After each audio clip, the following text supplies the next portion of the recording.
Hello, and welcome to another episode of Scavenger Life. This is episode 417 at scavengerlife.com. Right? I feel like after probably 6 months, or maybe a little bit more, I feel like I can finally breathe. Because we just installed the storefront on this new building that we've been working on. It's a long process. Yeah, and we'll actually put photos on the blog just to show people.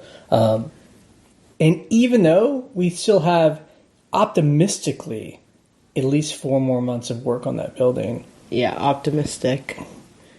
It feels really good to have that get to that point where we've now publicly changed the front of the building. Right. So on our main street, we bought the building a year ago. It was exactly a year ago. And they started the bridge construction. There's this little, it seems little, but it's the Main Street Bridge right next to our building on the exact same week, a year ago. Yep. So they just finished that last week. And we got the storefront finished at the same time. We kind of rushed. So it's when they opened the bridge and, the whole town came out. Our building, it's definitely not a finish, but they could see the new windows and the new doors, kind of the quality of the building we're finishing. And it's kind of cool. If you live in a small town, it doesn't take a whole lot to really start it's notching up improvements, and doing things that people notice. And, it's kind of cool.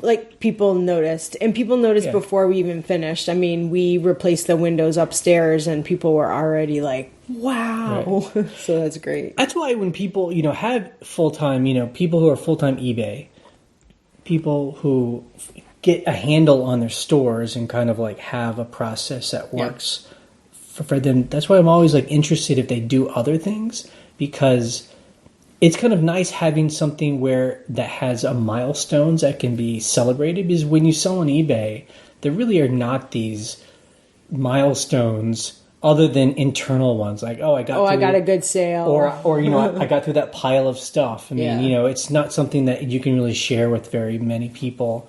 So I guess if you have kids, there's definitely all kinds of milestones that happen when you're raising kids on top of selling on eBay. But when you're just raising cats, we are. Cats don't really. Not many milestones. But so I do enjoy. That's why I like that we've kind of tied together renovating property with selling on eBay full time, where they're kind of together, because I get something good out of both of those things. Yeah, different things. Yeah. Yep, I agree. Okay, let's just get into eBay. So this week, people were complaining about, on a forum, they're complaining about issues they were having with eBay.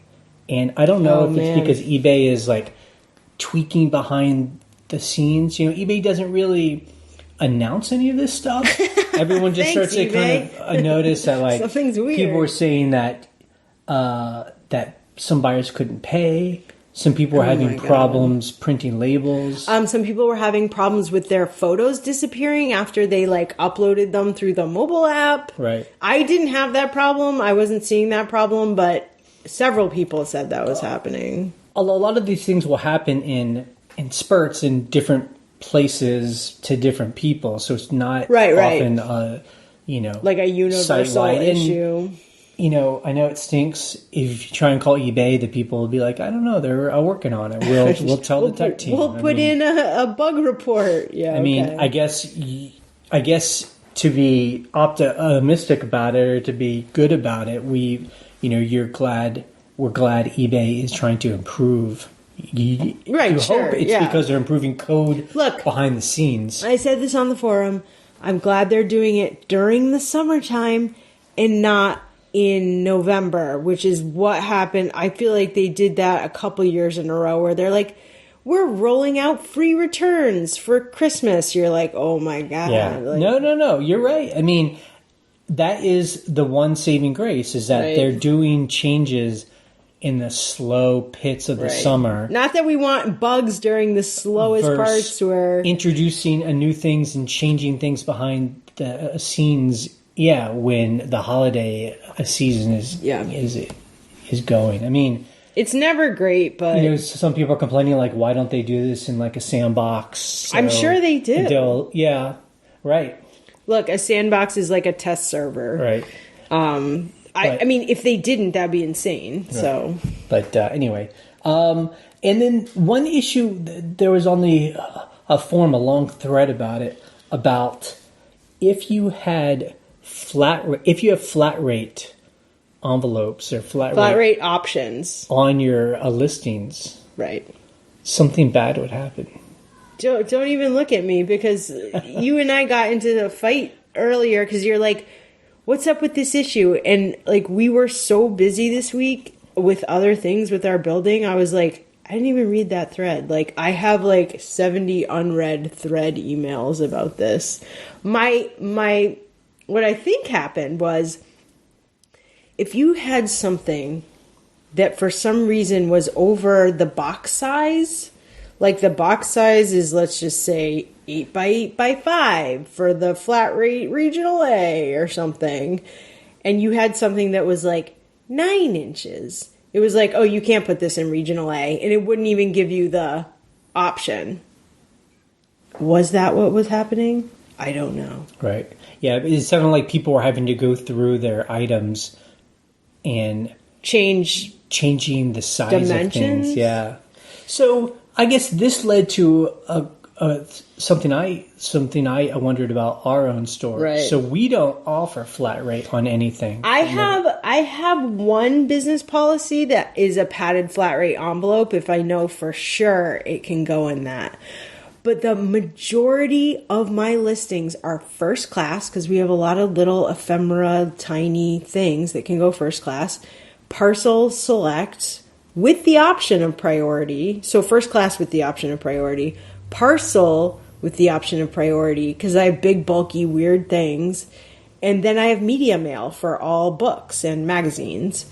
And then I will occasionally be like, oh, this is kind of a heavy little thing that can fit in flat rate. I'll give that as an option. But I just don't do flat rate, because I'm like, look, flat rate, medium flat rate box versus parcel, it might be cheaper to send it parcel. So I don't even put that as an option. Right. I'm like... Yeah, I was asking why some people do that, and they were saying, they were giving examples where, if I ship this to California across the country, it's actually $3 cheaper if I do flat rate envelope. I don't know. I mean, it's tough. I almost never send priority. I will upgrade if I'm like, oh, it was the same price or cheaper.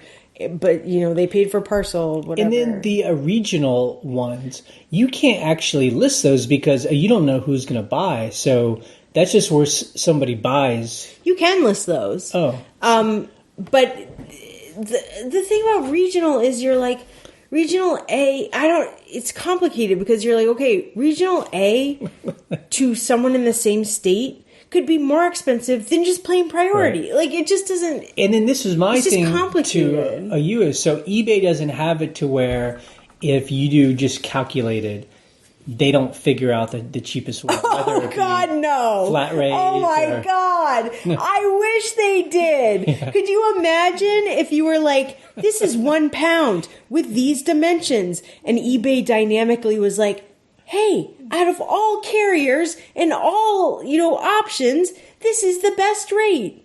Right. No. Okay, here's an example of how that would happen. Right. Let's take the post office only. You would have a business policy. Now, I don't even know if this is actually available with everything. Mm-hmm. First class, parcel, regional A, regional B, medium flat rate, medium flat, whatever flat rate. Here are my 7 options. You pick the cheapest one. Right.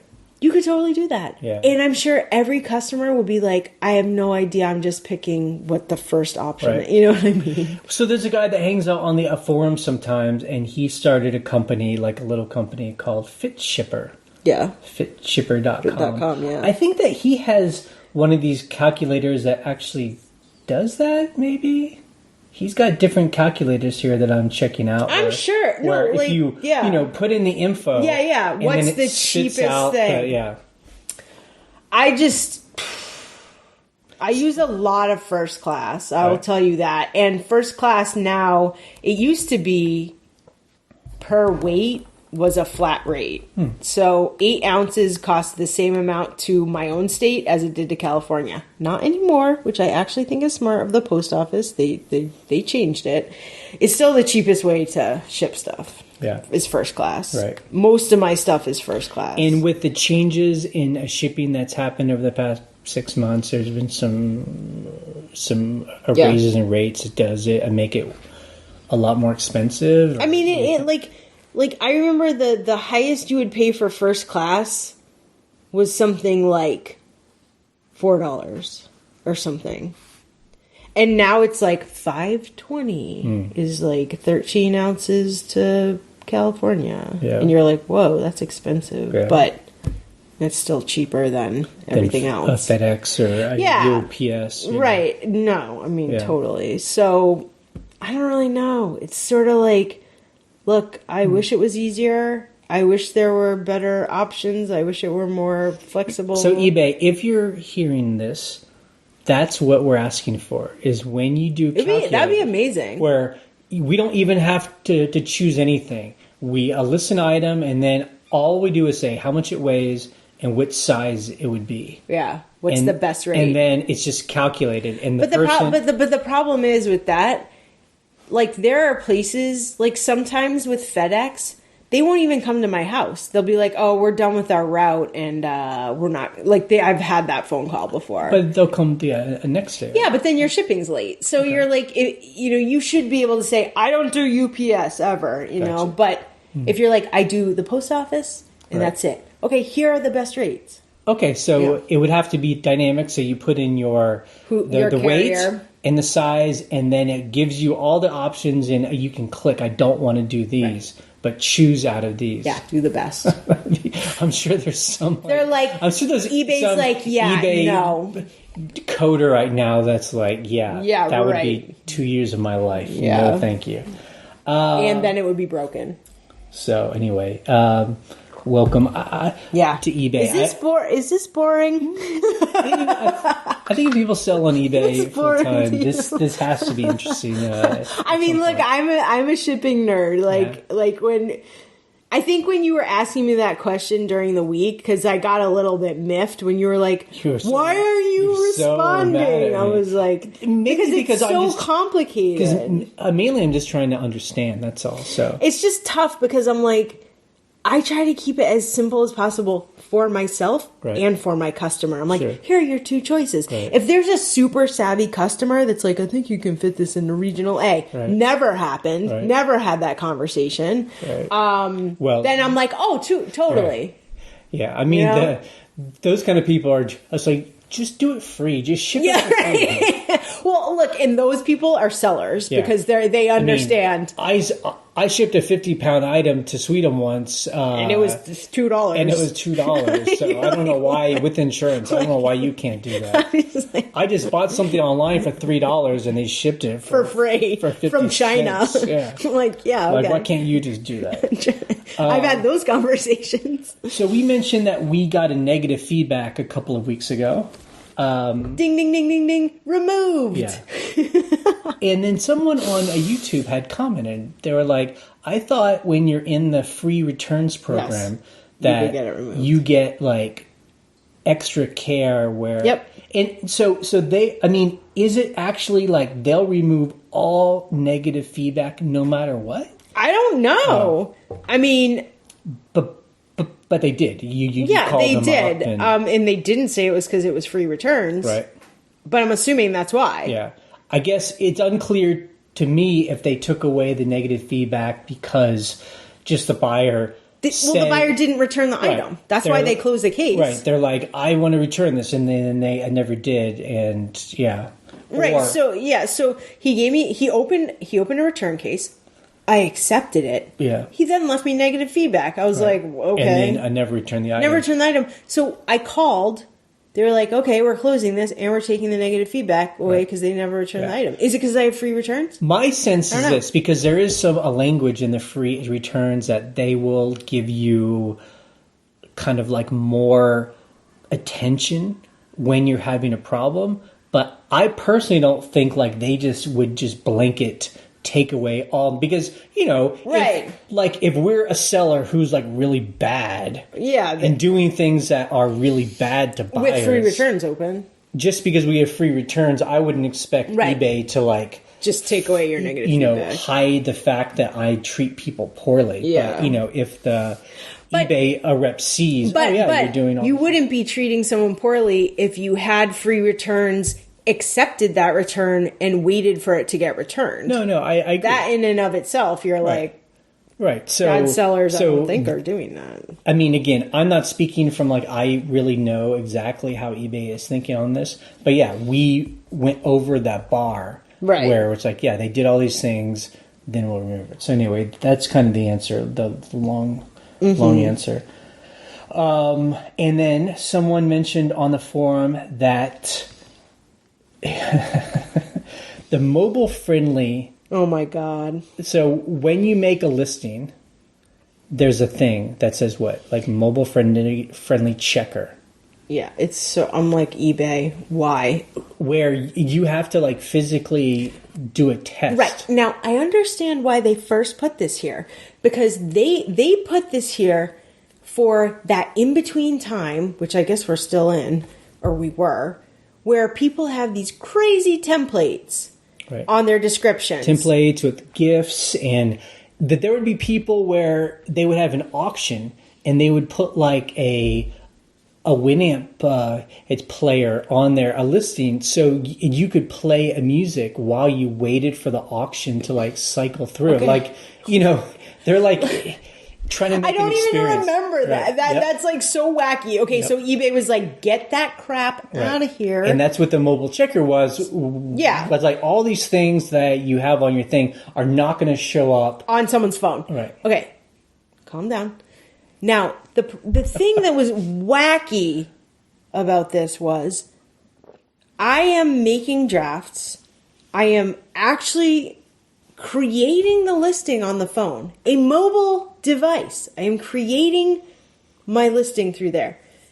Even the people who just created it on the phone, they don't go on their laptop, they would go on the mobile checker and it would be like, this is not mobile compatible. You're like, I made it on the phone. On the eBay app. Right. Yeah. So it was infuriating. I ignored it. I was like, I don't care. Like, I know my stuff shows up on the app just fine because I'm looking at it. They took that away. Yeah. So actually, I don't know if it's actually disappearing, but they just acknowledge that if you create a listing through eBay, it will be mobile friendly. So I don't know if they're just saying to ignore it or anyway. So that's a little wacky. So they have like a link here on their community announcements. Why does the mobile friendly thing still exist? If the description has embedded images, a tool will warn sellers that the embedded images have defined a width that aren't mobile friendly. If your description does not have any embedded images, you won't need to use a mobile-friendly checker. Oh, well, okay. Then I guess none of us had to use that. Actually, there was a person that came on the forum that was like, eBay is telling me that this link I have on my item is like a not allowed. Yeah, and it's and you know, it was an innocent thing. He was linking to a Wikipedia article about the thing, about the item. Yeah, right. But eBay now has a strict policy. Like, you cannot do outside links. Outside. I think there's some way you can still embed a YouTube video, which makes a lot of sense. Yeah, you want to show that the thing works. People have items that move or play music. Steven Schultz has that stuff all the time. We've done that a couple times. Yeah. And people were talking about like eBay should just have a way to upload a video, you know, through their a system, because a lot of people don't know how to like do the YouTube and it's special YouTube code, you know. Look, we talked about that for the last 15 years. Right. We were like, look, I sold stuff in 2004 before you and I moved in together. Yep. I was embedding videos. I was doing pop-up windows with a video, with a QuickTime video. This is like old school. And we were like, eBay should just do that. Yep. And that was in 2004. Yep. So they haven't done it. I can remember we even bought a site and we were going to build a service called to do that. Hunters and Gatherers? Hunterandgather.tv. Oh my God, .tv. Yep. Well, what we were thinking was, we were like, it's a video Craigslist. It's eBay, but with video. Yeah. I mean, or Craigslist with video. Well, back then I remember we even had a meeting or like a talk with a friend of ours that could have been able to build it. To code it, and we had done a math on it, and we were like, yeah, at that time... No, you couldn't buy server. Hosting the server bandwidth. Space for videos would just be too expensive. We couldn't do it. But, well, it's funny. I mean, here is a tangent that we're on, but like, where can you buy stuff through video? I mean, Instagram has video, so people do sell. As much as I think it was an interesting idea at the time, now that we've sold on eBay, I'm like, how many items that we actually sell need a video? I mean, it's like a pair of shoes. Like, what do you do? Like, you like hold them in your hand and turn them. You put them on like a Lazy Susan. Yeah, put like a turntable. That's kind of cool. I mean, and then just think of like all the, I don't know. It just seems like it starts complicating things. And well, what my thing was like, for Craigslist, say, I wanted to at one point sell our car, and I was like, wouldn't it be cool to be like, okay, hey, person who wants to buy this car, let me tell you a quick little story. This is, I've owned this for a long time, and here's this little whatever. You could put it on YouTube and do that. But so, yeah. I think that when you're selling items that are significantly more than $30, $100 plus, it starts to make sense to make a video for it. Items, these people really they want to see that. If you're just trying to burn through a pile of like old shoes, $20 items, you don't need I don't know. Video. I mean, I don't know. I mean, it's like we talked about a week ago, and people have been talking about her on the forum. There's a woman on a YouTube that has basically made she's like a QVC. Yeah, on it's YouTube. like old crazy glass lady or something. Mm-hmm. And she's young. She's young, but I think that's what she calls herself. And it's her, and sometimes her husband, and she's mainly just buying little tchotchkes. I mean, basically like old lady, tchotchkes, old glass lady tchotchkes. What you would expect. And she sells them, and I guess the people who are watching it will bid on her items, and people are talking about how she's getting significantly more for things that don't cost that much, right? And for things that don't have names, but mainly because I think people are buying because of her, from her, which is QVC all the way. Yeah. The personality. I love Joanne, so and I'll buy from her. So that's kind of the way, which is interesting. These days to do a video instead of individual videos of each item. It's your personality. You have a show and tell stories. That's cool. I think it's a cool idea. Yeah. I mean, I wouldn't want. If you have time to do, I mean, I don't even have time to list on eBay. 'Cause I have somebody else do it for me now. Yep. But no, I think that's fine. So, what is your gut reaction to the week? What is your why? Good. I think medium, it was pretty. Bad. I think it was medium good. Yeah. But so good. I hope that's true. It was much better this week. So we made $1,365.29. Yes, we hit the 1,000. Yep. We like to make $1,000 a week, and that is not including our shipping costs, but that is gross. So that's before all the fees and stuff get taken out. And people were mentioning on the forum that it's silly that we sometimes, it's silly that we put our numbers out every week, because they're weekly numbers don't really tell you anything. What you really want to be more concerned about are your monthly numbers, or your hourly numbers, or your quarterly numbers, because week to week it can change. Right, sure. The only reason why we do weekly numbers is because we do a weekly podcast. And when we started this podcast, we quickly realized if we didn't talk about our numbers to a certain extent, this becomes abstract. I kind of don't like to watch videos of people who sell, because I'm they're talking about how much are you making? They're talking about how they're killing it, and they're making all this money. I'm okay, how how much money are you really making? How are you killing it? Are you making How? 100,000? Right. Is that gross? Are you making $1 million? Yeah. Like, I'm comparing myself to you here. Are you making $4,000? Right. So anyway, so we just put out our numbers a weekly. But I think what these people were trying to tell me was, we've had a couple of weeks recently where we haven't made our $1,000 that we'd like to and they're like, it's okay. And they're like, it's okay. Yeah. And we know it's okay. You want to check out at your month. So right. Yeah, okay. This week we made, over 1,300. So, and we made like 8 something. We made $886 a week ago. So right. that starts evening out. Yeah, of course. Yeah. And we know that, but yeah. And I will say it's true insanity if you're looking at your numbers so closely every day, because we do get sometimes people. Oh my God. Who come we do on that sometimes. our forum and they're like, I just made, $72 today. Like, I'm freaking out. But yeah. allow time to just, expand time. Span and expand into space-time continuum. Does anyone know what a movie that came from? The Spanning Time. Spanning Time. Wait, what are you going to tell us? You know so much weird stuff like that. I'm like, what? Spanning Time. Oh, God, you're going to say? I will. Okay, if someone says it on the forum.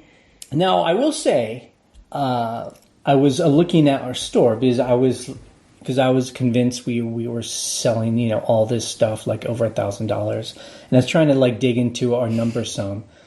I did just check out a snapshot of our current store. This is interesting. We have 8,400 items, and this is going to be kind of a bit hazy. So out of those 8,400, we have 100 items that are over $500. 100. That's it. Get your percentage calculator out and tell me what that is. Very small. So if we want to sell items for over $500, we need to list more. So out of those 8,400 items, we have 1,000 items over $100. Okay, not bad. But not great. You're like, that's still not bad, but So then we have 5,000 items that are between $20 and $50. That's our bread and butter. So we still 5,000. So we still run basically a bread and butter store, which we kind of knew.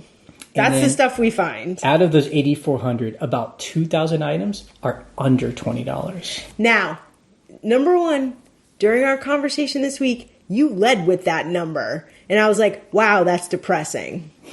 2,000 items that are under $20. So basically 25% of our store is under $20. Now, I will say our store's on sale right now. Right. So that could bump the number up to our second tier. Absolutely, yeah. Just saying. So some of that is because we have items that, are $22, but when they're on sale, they're $18 or whatever. Right, so it goes down. But that's not very much different. Yeah, and that is totally a good example.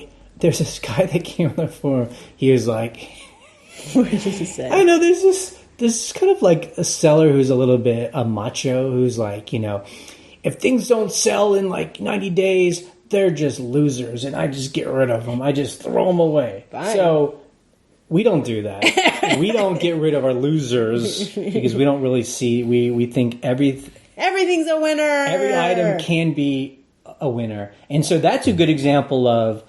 Those 2,000 items are ones that we didn't, specifically buy. They're the things that come with other things we buy at an auction. They're often low dollar. We might as well put it in a mix. Yeah. That stuff does eventually sell. I sell that stuff. That's, a good example. 2,000 items. That's probably a lot. The detritus that has built up over the past 5 years. And look, I know there are going to be people who are like, just get rid of that stuff. But I sell that stuff. I sell that stuff all the time. Well, I'm like, there's been no one who has really explained to me. I mean, I was trying to talk to that guy. I get it. If you're just put a line in the sand and you're just if things don't sell in 90 days, I just get rid of it. Sure. I mean, that's fine. But we don't actually pay any extra to keep those items up. Not really. Because we pay every month $300 to keep 10,000 items on eBay. So that's your store. We don't have any extra cost holding those items. Yeah. We have plenty of storage.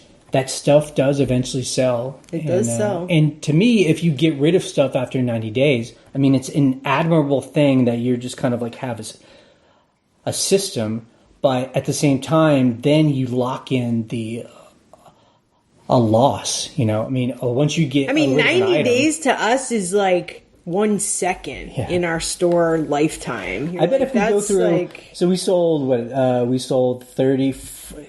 It's 40 items. I bet if we were to count, I bet over half of those, more than half are super old. I mean, like, there are things that sold this week that I was like... I never thought that would sell. I see it every time I'm in that bin, and I'm like, why am I having this? Oh, it's sold. So, cool. Let's talk about that. So I remember we sold these like these, it's finials? They're finials for curtains. They're like these little decorative ends of curtains, and I don't know, they were in some bag that I bought with some curtain hardware, and I was like, oh, these are kind of cool. 2-3 years ago. Yeah. But they sold for $23. Yeah, so, hey, they're probably not even worth that at Walmart. They're a winner. You're a winner. I mean, you know. We sold a button.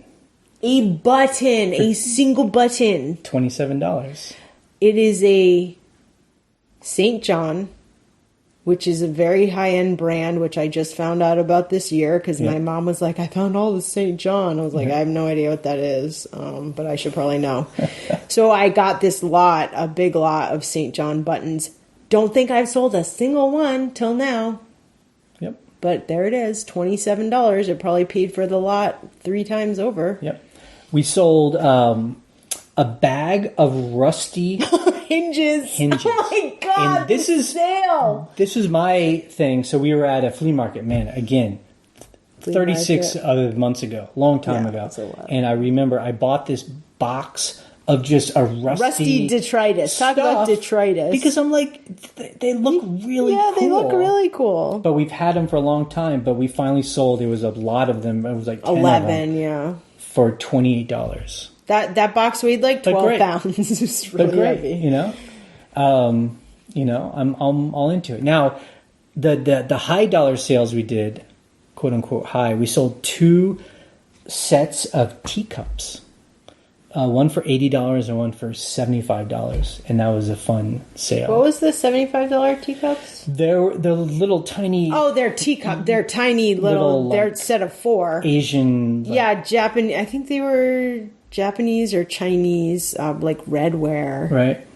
Yeah, $75 for these 4 tiny, basically like tea ceremony cups. Yeah, that was a great sale. Yeah, so stuff not sells. Not bad. We never know really what will sell. We just see things. Oh, and this, I remember we were in Boston visiting your family. Yeah. And this was a long time ago. And we went to a yard sale where these kids were moving out. And we bought so much cool stuff from them. One of them was this framed It was, okay, so it was a school photograph of these kids from like the year, it must have been early 1900s, between 1900 and 1910, basically.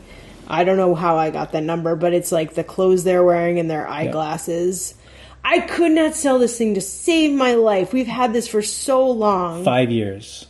5 years. How much did it sell for? Nothing. $18. $18. Wait. $18 is not nothing. It's pretty low. It's sold. It's a very cool... It's a winner. I was so glad that someone bought that. It's such a cool photo. I couldn't believe someone didn't buy it before. Yeah. I just think it's amazing. Yeah, it was cool. It's so cool. And I do wonder people that sell like postcards and photos and stuff. I mean, they must sit on stuff. Oh, they've got to. I mean, that is long tail to the extreme. Okay, oh, and then the final thing, because I must brag about this. I bought a big lot of snow globes. Oh, God, this place was like trying to just dump all they were inventory. Almost free. They were basically free. And, yeah, I got the whole box of them for, I don't know, a couple bucks. Just for the record, I do not like snow globes. I sold one snow globe for $25. Because I priced it that high. You did. I'm happy that one sold. I'm happy that one sold. So even that paid for everything. Even if none of the other ones sell, that one at least sold. I did lot up a bunch of those snow globes because some of them I'm like, these are junky. Okay, scavenge of the week, nothing. we actually didn't do any scavenging. We scavenged on Craigslist for the apartment, but I guess that doesn't count. It's not for eBay. Yeah. We were focusing. We've been buying furniture for this apartment. So yeah. Customer issues, really none. So there was a time recently where we were complaining about people were buying and returning and canceling, and then suddenly we've now gone for like 3 weeks with none of that. With really it's nothing. This week was the first time someone made an offer. We accept, and then they didn't pay. It was $100 offer. It's one of those things, but it is weird how those things come in waves. Yeah, it's weird. Okay, before we get to questions, we were actually talking about this today. So we have a forum. Yes. We when we first started the podcast, we just had like a blogger blog with just comments, and people could just comment, and it was becoming kind of crazy, and people were like, I wonder if we could have a forum so we could have like categories and topics. Yeah. So we actually paid someone to like scrape that site, and we put it on WordPress, got a forum that we now host, and we're the admins for. But the problem is the forum, it totally works. But the forum is a little clunky, and there's issues, and people are like, why can't I do this? And my posts are disappearing. I don't know. We'd have to hire someone to do something more. I was wondering, what if we just moved a forum to Reddit?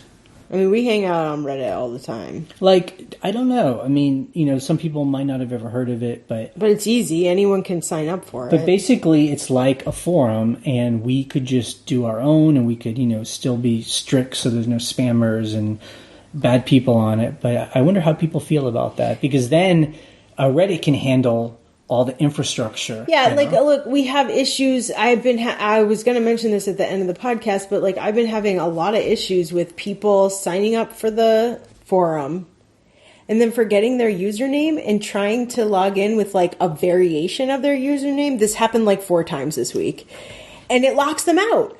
Rightfully so, because the blog is a spam protector, and they're like, this isn't a real username, so it's a spammer. Right. But I recognize the person. I'm like, oh, that's a variation of their username, and I try to message them. But I'm like, I really don't have time to do that. I help people because I want them to sign in, but I just can't handle that level. We're not going to take this decision lightly. I mean, so we're just thinking about We love having a place where we can talk to other people. That's what I love. It's just the admin is... And there's a good crew of people on there, and we talk every week and share info, and we learn a lot, and it's great. But I wonder how people would feel. It's free. It would still be free to everybody. Anyone. You just get an account on a Reddit and, go to town. And then you can join other Reddit forums, too, so we're thinking about it. Hide your homies. Anyone who's on Reddit who looks at the front page knows what that is. Anyway, okay, so let's go to its questions that people sent in. Yeah. Hey there, Scavenger Live. Just leaving a message. This is Jonathan from Chicago. Recently, I went to a Cubs game, and they gave out free bobbleheads. And my ticket, unfortunately, was more expensive than I thought. Because I waited too long to buy it, so it was pretty expensive. So I decided to make some money back, and while in the stadium waiting for the Cubs game to start, I took a picture of the bobblehead and listed it online on eBay and priced it slightly lower than my competition and sold it within a half hour. So just something simple that, and I estimated the weight and all and had a pretty good idea of the size. And I made some profit and was able to subtract that from my ticket price, and it wasn't too expensive to go to the game. So just letting you know about something that some people might not think of, and pretty cool sale. So thanks for the podcast. Thanks. Bye. We love that, Kevin. That is such an awesome kind of scavenger move, I want to know how much you sold it for. Yeah, I mean, I would love to know how much did the ticket cost and how much did the bobblehead. I mean, it definitely helps. I mean, I think we do that in every aspect of our lives. If we buy something, for instance, we're buying some IKEA furniture Yes. for this apartment. Yes. And you build the IKEA furniture, and very often there are pieces that we don't need. It's not applicable to your version. And this is all you, Ryan. It is all me. And Thank you. you list it and sell it, and we can often make half back what we paid just for little tiny things that people can't get anywhere. Yep. Yeah. So there's a couple bookcases that come with these brackets. And sometimes you only need one of the brackets. You're like, well, I just need one because my configuration only requires that. So I sell the other bracket because people get them on Craigslist. It doesn't come with the bracket. They're like, oh, I actually can't hang this without the bracket. Let's look on eBay. Right. Oh, Ryan has one. Yep. I've sold those several times. So we're all about that, and we talk about when we go places, we find things on the street, and we sell that stuff, and we kind of think of it as helping paying pay for for our our trip. So The last New York trip we went on, we went out to dinner. We went out to a couple meals that were kind of expensive because we were like, let's have some fun and go to a fancy restaurant, which we never, ever, ever do. And the stuff we found on the street paid for that. right. A couple times over. Yep. So you're like, okay. Always a good feeling. Good Yes. scavenge. Hi, this is Kevin from Vintage Classic Store on eBay. I was just wondering how you store clothing. I know you have that outbuilding. I don't know if you have a dehumidifier, but I live in western Massachusetts. It often gets cold, humid, hot, wet, all the above. I'm in the middle right now of building a outbuilding. Just wondering how you're storing the clothing, whether it be totes, if you need to run a dehumidifier or anything like that. Thanks. So hold on. okay. I just want to note that both our callers were named Kevin. Yep. So we absolutely have a dehumidifier in the building. We have two outbuildings. Right. One that's for hard goods that is not, It's just basically a giant shed. And so it keeps the sun and rain out, but, right. little mice can get in, bugs can get in. That's not where we put our clothing. I know. We have another outbuilding that is climate controlled. It's actually not climate controlled. Upstairs is climate controlled, but Right. downstairs where we store our clothes is just got a dehumidifier. It's going all the time. Yep. At one point in the very beginning, we started storing clothing there, and I would pull jackets out and they would have mold on them. And I was like, I think we need a dehumidifier in here. And so I think we've gone through 3 dehumidifiers out there. But it totally works. Yep. And that's how we do it. And I wonder if he's from Western Mass. I wonder if he's from Springfield, Stockbridge, or Lenox, Pittsfield, Northampton, Hadley, Northampton, Westhampton, Easthampton, or Southampton. Natick. Oh my God, did you just say Natick? Is that not where it's from? First of all, it's Natick. Natick. And second of all, that's not in Western Mass. Is that? No. Shelburne Falls? That is pretty far out there. Charlemont. Anyway. Charlemont. Anyway, thanks for the calls. I hope we helped. Okay, that's it for the podcast today. But if you want to listen to our other podcast, Jay's not involved, but my sister and I have Girls only podcast about Airbnb and short-term vacation rentals. Shampooandbooze.com. We are putting out a new episode every week. We are about to do a design consultation video episode. We actually just picked our winner. I'm not going to say who it is yet, but pretty soon you guys basically will know. You guys are going to show how you can help people by Yeah. they sending you photos and they're a listing, Yep. and then you'll give them advice on what you would do to spice the place up. Spice it up. Yep. Yep, exactly. Okay, you can check out our blog at scavengerlife.com for the links we discussed and to join the conversation on the forum. You can call our voicemail line to leave a question or a comment. 540-407-8486. We post an episode every Monday morning. On Wednesday, we post a What Sells video currently being brought to you by Stephen Schultz. You can subscribe to us through iTunes or YouTube for free, always.